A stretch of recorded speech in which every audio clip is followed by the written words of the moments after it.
சற்று முன் திமுகவில் இணைந்த ஜெயக்குமார் ஆளுங்கட்சியாக தாவேகா இருந்தாலும் திமுகவில் இணைந்ததால் முதல்வர் விஜய் அதிர்ச்சி.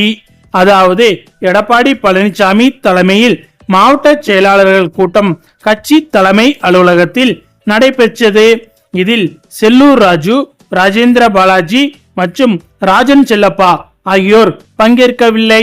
அதிமுகவில் 82 மாவட்ட செயலாளர்கள் உள்ள நிலையில் 17 மாவட்ட செயலாளர்கள் மட்டுமே எடப்பாடி பழனிசாமி ஆலோசனை கூட்டத்தில் பங்கேற்று உள்ளனர்.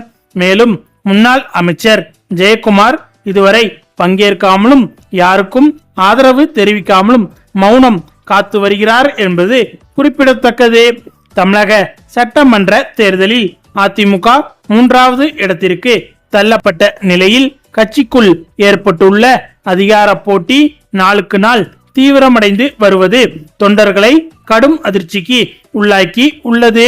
குறிப்பாக எடப்பாடி பழனிசாமி தலைமையிலான அணிக்கும் CV சண்முகம் தலைமையிலான அணிக்கும் இடையிலான மோதல் தற்போது வெளிப்படையான அரசியல் சண்டையாகவே மாறியுள்ளது.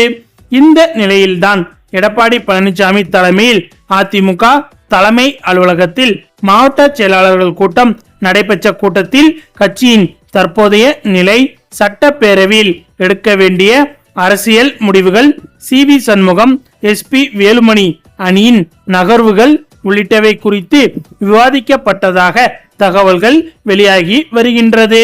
அதே சமயம் இந்த கூட்டத்தில் பல முக்கிய நிர்வாகிகள் பங்கேற்காதது அதிமுக வட்டாரங்களில் பெரும் அதிர்ச்சியை ஏற்படுத்தியுள்ளது. குறிப்பாக முன்னாள் அமைச்சர்கள் செல்லூர் ராஜு, ராஜேந்திர பாலாஜி மற்றும் ராஜன் செல்லப்பா ஆகியோர் இந்த கூட்டத்தில் பங்கேற்கவில்லை. அதிமுகவில் மொத்தம் 82 மாவட்ட செயலாளர்கள் உள்ள நிலையில் வெறும் 17 மாவட்ட செயலாளர்கள் மட்டுமே எடப்பாடி பழனிசாமி நடத்தும் ஆலோசனை கூட்டங்களில் பங்கேற்று உள்ளதாக கூறப்படுகிறது. அதிலும் குறிப்பாக பங்கேற்ற மாவட்ட செயலாளர்கள் கடந்த 3 நாட்களுக்குள் எடப்பாடி பழனிசாமியால் நியமிக்கப்பட்டவர்கள் என்பதும் குறிப்பிடத்தக்கது. இதனால் கட்சிக்குள் எடப்பாடி பழனிசாமி அவர்களுக்கு முழுமையான ஆதரவு இருக்கிறதா என்ற கேள்வி எழுந்துள்ளது. ஒருபுறம் CV சண்முகம் மற்றும் SP வேலுமணி தரப்பினர் புதிதாக பொறுப்பேற்றுள்ள தமிழக வெற்றிக்கழக அரசுக்கு ஆதரவு தெரிவித்திருப்பது தொடர்பாக சபாநாயகரிடம் எடப்பாடி அவர்கள் மனு அளித்துள்ளார். கட்சி தாவல் தடை சட்டத்தின் கீழ் நடவடிக்கை எடுக்க வேண்டும் என்ற கோரிக்கையும் முன்வைக்கப்பட்டுள்ளது. இதற்கிடையில் முன்னாள் அமைச்சர் ஜெயக்குமார் தொடர்ந்து மௌனம் காத்து வருவதும் பேசும் பொருளாக மாறியுள்ளது. இதுவரை எடப்பாடி பழனிசாமி அணிக்கும் சரி, CV சண்முகம் அணிக்கும் சரி, அவர் வெளிப்படையாக ஆதரவு தெரிவிக்காமல் அமைதியாக இருப்பது அவருடைய அடுத்த கட்ட அரசியல் முடிவு குறித்து பல்வேறு சந்தேகங்களை ஏற்படுத்தியுள்ளது. மேலும் அதிமுகவில் தற்போது உருவாகியுள்ள இந்த குழப்ப நிலை கட்சியின் அடிப்படை தொண்டர்களிடம் குழப்பத்தை ஏற்படுத்தியுள்ளது. பல மாவட்டங்களில் நிர்வாகிகள் யாரை ஆதரிக்க வேண்டும் என்று குழம்பி போய் இருப்பதாக தகவல்கள் வெளியாகி வருகின்றது. மேலும் தாவேகா அரசு அமைந்த பிறகு அதிமுகவில் இருந்து சில முக்கிய தலைவர்கள் அங்கு செல்லக்கூடும் என்ற பேச்சும் தொடர்ந்து அடிபட்டு வருகிறது. இதனால் எடப்பாடி பழனிசாமி தன்னுடைய பலத்தை உறுதிப்படுத்தும் முயற்சியில் தீவிரமாக ஈடுபட்டு வருவதாக அதிமுக வட்டாரங்கள் தெரிவிக்கின்றன. ஒரு காலத்தில் தமிழக அரசியலில் பிரதான எதிர்க்கட்சியாக இருந்த அதிமுக தற்போது உட்கட்சி மோதலால் சிக்கி தவித்து வருவது தொண்டர்களிடையே கவலையை ஏற்படுத்தியுள்ளது. இந்த நிலையில் சென்னை MRC நகரில் உள்ள CV சண்முகத்தின் அலுவலகத்தில் அவருடைய தரப்பினர் ஆலோசனை மேற்கொண்டனர். இதனால் தமிழக அரசியல் களம் பெரும் பரபரப்பாக காணப்பட்டது. மேலும் இந்த ஆலோசனை கூட்டம் முடிந்த பிறகு CV சண்முகம், SP வேலுமணி தரப்பினர் செய்தியாளர்களை சந்தித்து பேசினார்கள்.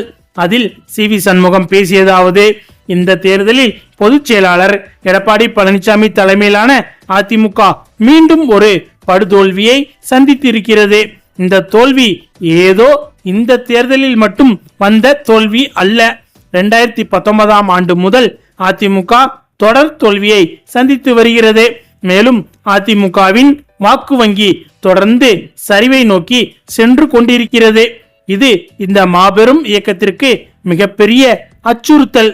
இந்த தோல்விக்கான காரணங்களை ஆய்வு செய்ய வேண்டும், கலந்து ஆலோசிக்க வேண்டும். அதிமுகவை மீண்டும் எப்படி வெற்றி பாதைக்கு கொண்டு வர வேண்டும், இயக்கத்தை வலிமைப்படுத்த வேண்டும் என்ற காரணத்திற்காகத்தான் நாங்கள் இந்த தோல்விக்கு பிறகு கோரிக்கை வைத்தோம்.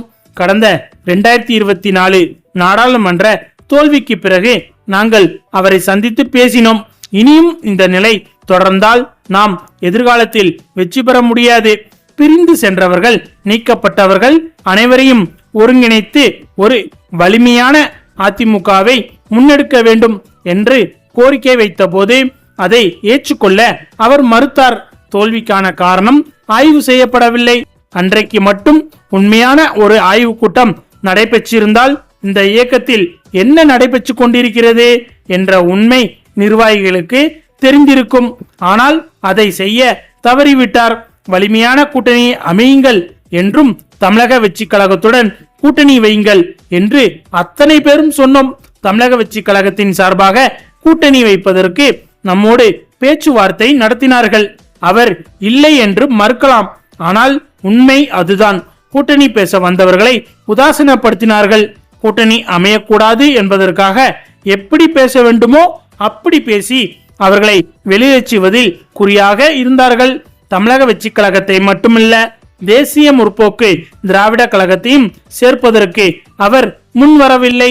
டாக்டர் கிருஷ்ணசாமி போன்ற யாரையும் அரவணைக்காமல் நான் மட்டும் இருந்தால் போதும், எனக்கு மட்டும்தான் வாக்களிப்பார்கள் என்ற மனநிலையில் யாரையுமே அரவணைக்காமல் இருந்தார்.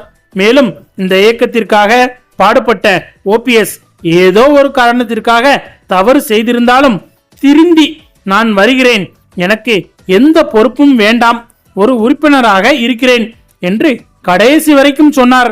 அதிமுகவில் ஒரு உறுப்பினராக என்னை இணைத்துக் கொள்ளுங்கள் என்று சொன்னார். ஆனால் அதையும் ஏற்றுக்கொள்ள மறுத்தார். எந்த காரணத்தை கொண்டும் அந்த 4 பேரை சேர்க்க மாட்டேன் என்று சொன்னார். இன்று ஒரு அறிக்கை விட்டு இருக்கிறார். அந்த அறிக்கையில் இன்று வரை இயக்கத்திற்கு துரோகம் செய்தவர்கள் மீது நடவடிக்கை எடுப்பதும், அவர்கள் திரும்பினால் தாய் உள்ளத்துடன் மீண்டும் ஏற்றுக்கொள்ளவும் தெரியும். அம்மாவின் வழிகாட்டுதல் படி நாம் செயல்பட்டு வருகிறோம் என்று தெரிவித்திருக்கிறார்.